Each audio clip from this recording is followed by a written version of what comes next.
Question 4, a geometric progression question. So we're told the sum to infinity of a geometric series with first term a and common ratio r is 120. Okay, let's write down. Remember, we have a formula for sum to infinity in the formula book. So we can say for this first fact that a over 1 minus r is 120.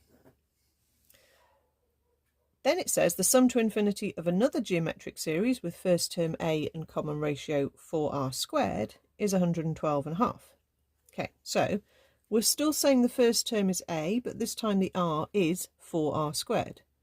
So we can say a over 1 minus ratio, which is 4r squared, is 112.5. So we've got these two equations.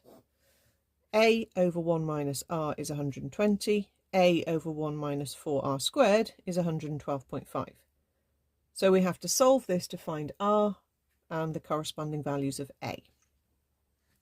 So I think what I would do is I would multiply up by 1 minus r in the first equation.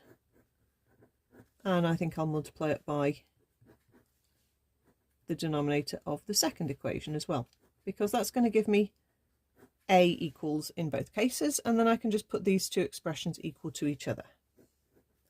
So 120 times 1 minus r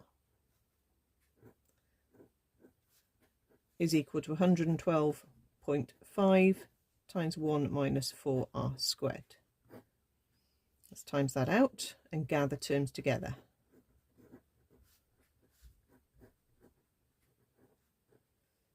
What's 4 lots of 112.5? 450. Okay, so I've got a squared term.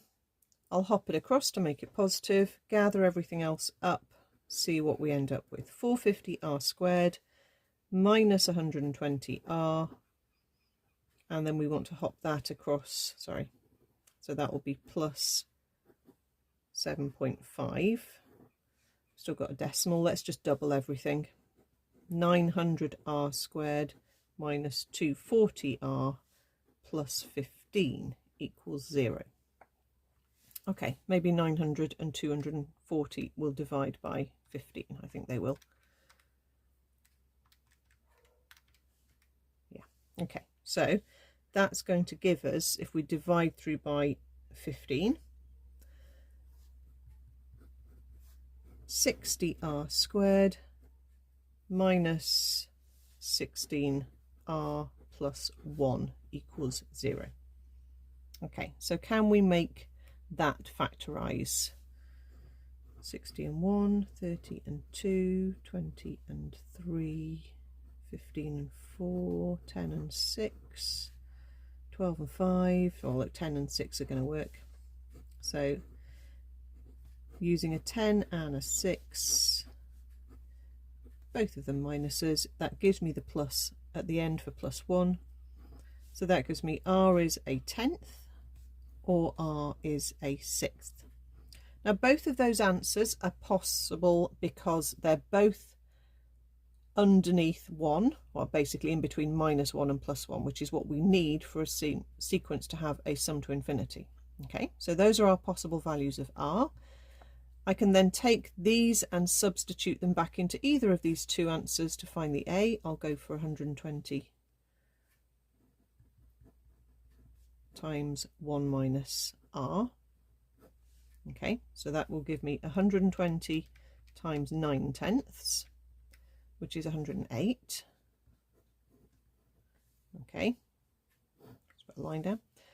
And if I do the same subbing back here, 120 times 1 minus a 6th is 120 times 5/6, which gives me 100.